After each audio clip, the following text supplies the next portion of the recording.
मधुरिमा अग्रवाल की ओर से आज पूरे देश में मनाए जाने वाले भाई बहन के प्रेम को प्रदर्शित करने वाले त्योहार रक्षाबंधन के लिए बहुत बहुत सारी शुभकामनाएं।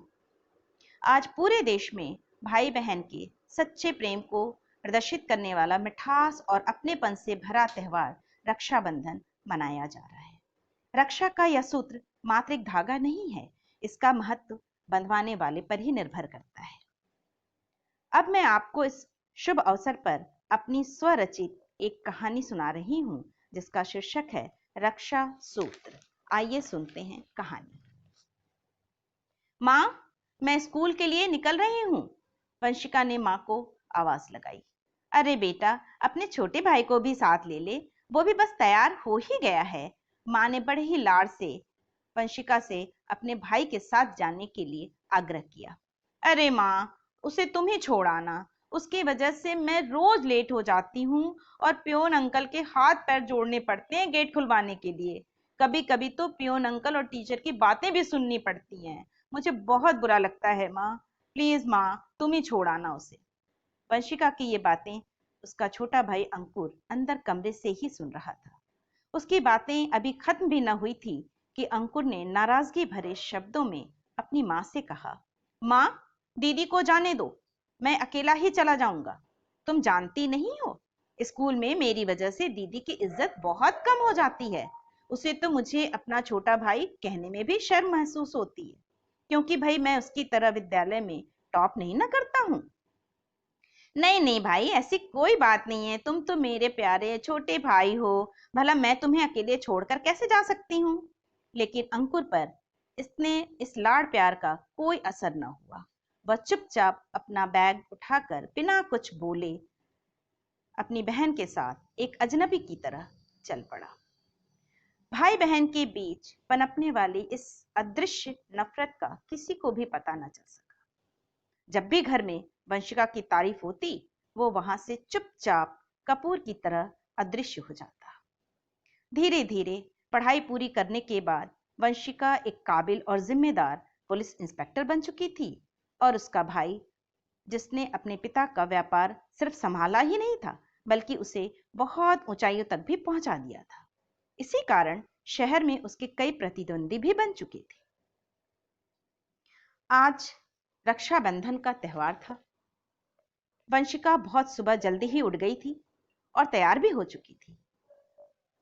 उसने अपने भाई को आवाज लगाते हुए कहा, भाई, आज प्लीज जल्दी उठकर तैयार हो जाओ और नीचे आ जाओ। मुझे आज शहर की निगरानी की जिम्मेदारी दी गई है। आज तो मैं बिल्कुल लेट नहीं हो सकती। वंशिका ने अंकुर को उठाने के लिए आग्रह किया। हमेशा की तरह अनमनी सी आवाज आई, अगर तुम्हें इतनी जल्दी है तो कोई बात नहीं, मुझे तुमसे राखी बंधवाने का कोई शौक नहीं है।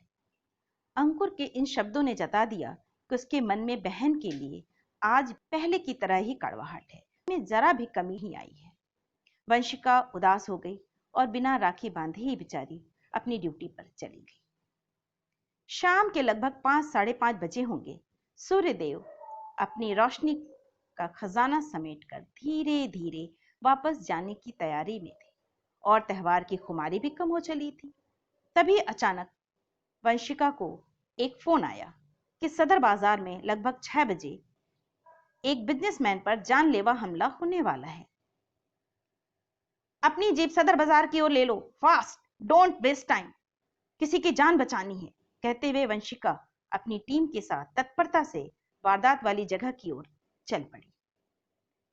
अभी जीप पूरी तरह से रुकी भी न थी कि वंशिका ने देखा कि बिजनेसमैन की कार से उसे एक लोग खींचकर बाहर निकालने की कोशिश कर रहे हैं, और कुछ दूर पर खड़े 2 लोग उस पर रिवॉल्वर ताने हुए हैं।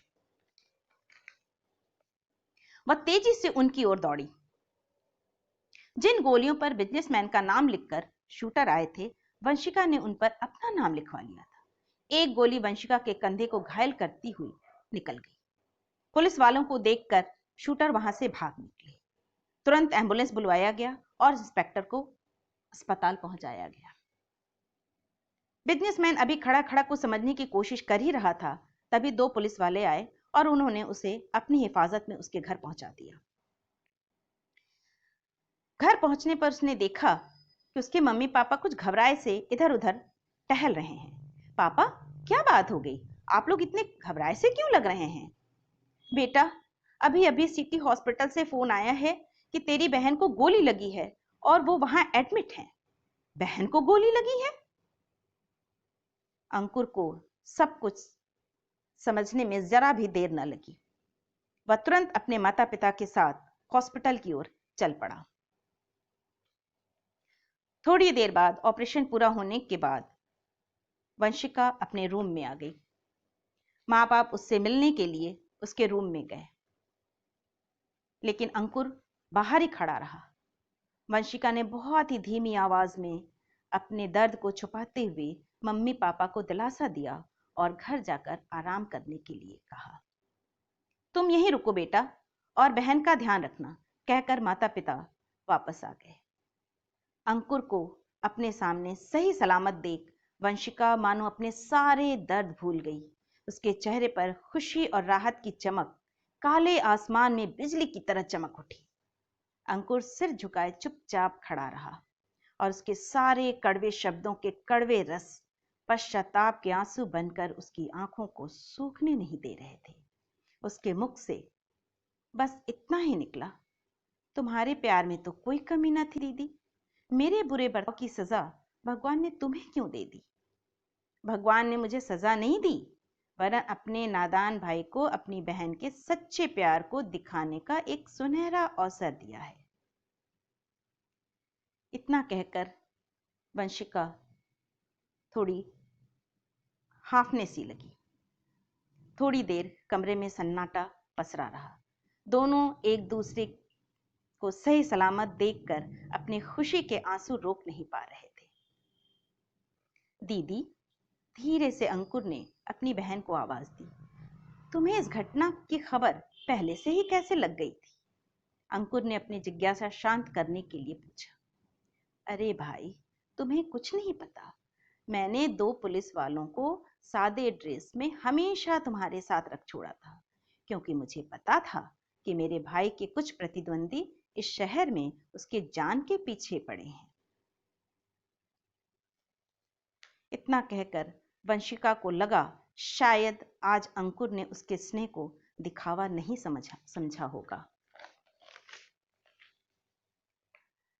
ओ दीदी, कहते हुए अंकुर वंशिका के पैरों से लिपट गया और सिसकते हुए कहने लगा, मैं अपनी नफरत की आंधी में तुम्हारे सच्चे प्यार और त्याग को हमेशा उड़ाता रहा, पर अब नहीं।